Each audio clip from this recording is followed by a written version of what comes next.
You're not in the wedding party anymore, she said, eyes glossy with fake sympathy. It's just your divorce energy. It's not what I want around my marriage. Divorce energy? Like heartbreak's contagious? Like my ruined vows were a virus? She said it in front of her friends, in front of our mother. And worst of all, she said it like it was nothing, like I was nothing. I didn't cry, didn't scream, didn't beg. I just nodded, stepped out of my bridesmaid dress, and walked away. She thought that was the end. It wasn't.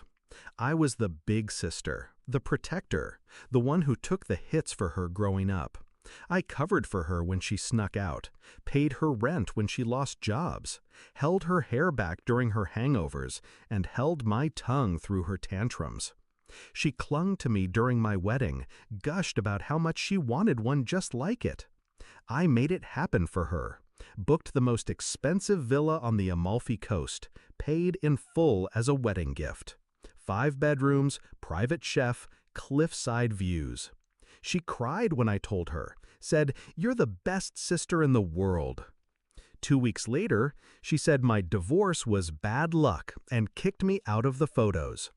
She started acting different after I left Daniel, more polished, colder, competitive, like my heartbreak was a threat to her narrative. She whispered behind my back to cousins, told people I couldn't keep a man. At first, I tried to ignore it, tried to stay graceful. But when she cut me out of her bachelorette group chat and replaced me with a girl she met at Pilates, that was the shift.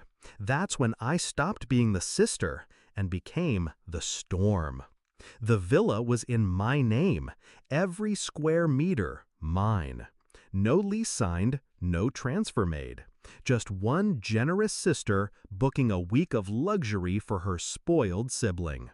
She never asked for proof, never even bothered to check, too busy with champagne tastings and flower trials.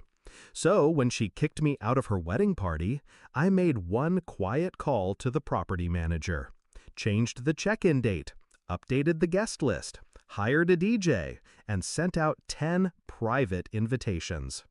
Divorced, single, free. Come celebrate with me. We arrived the night before her wedding. I walked barefoot across that villa's marble floors, sipped wine under moonlight, and watched waves crash beneath the balcony. My guests laughed loud. We danced, swam, roasted her playlist on the Bluetooth speakers. The next morning, I ordered breakfast for 12, laid by the infinity pool in a silk robe and mirrored sunglasses. I knew she'd be arriving with her in-laws by noon. I timed it perfectly. They pulled up in black SUVs, her dress fluffed, her makeup pristine. Her future mother-in-law stepped out first, camera already rolling.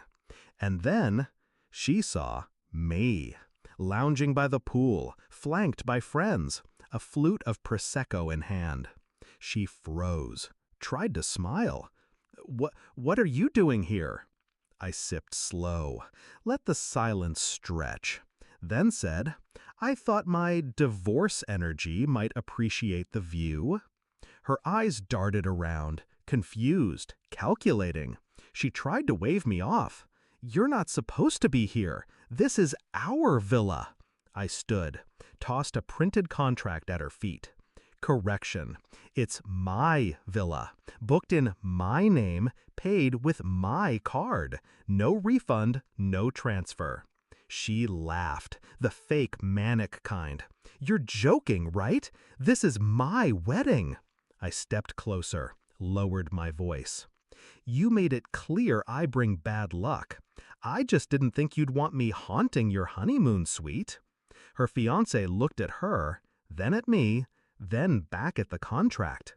His parents weren't smiling anymore. One of her bridesmaids muttered, "Wait, what's happening?" The photographer kept filming. God bless him.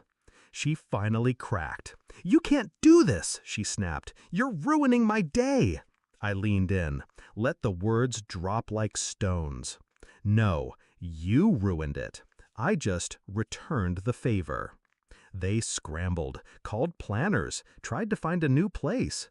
But everything nearby was booked. A wedding weekend on the Amalfi Coast doesn't offer second chances. They ended up in a 3-star hotel down the road. No cliffside views, no private chef, and no fairy tale. I didn't go to the wedding, but I heard the in-laws left early, and that she cried through most of the ceremony. Poor thing. Guess the energy was still bad. Some people say revenge is petty. Maybe. But dignity has a cost. And in that moment, standing in my silk robe, watching her fairy tale crumble, it was worth every damn cent. She made me feel disposable. I reminded her I never was.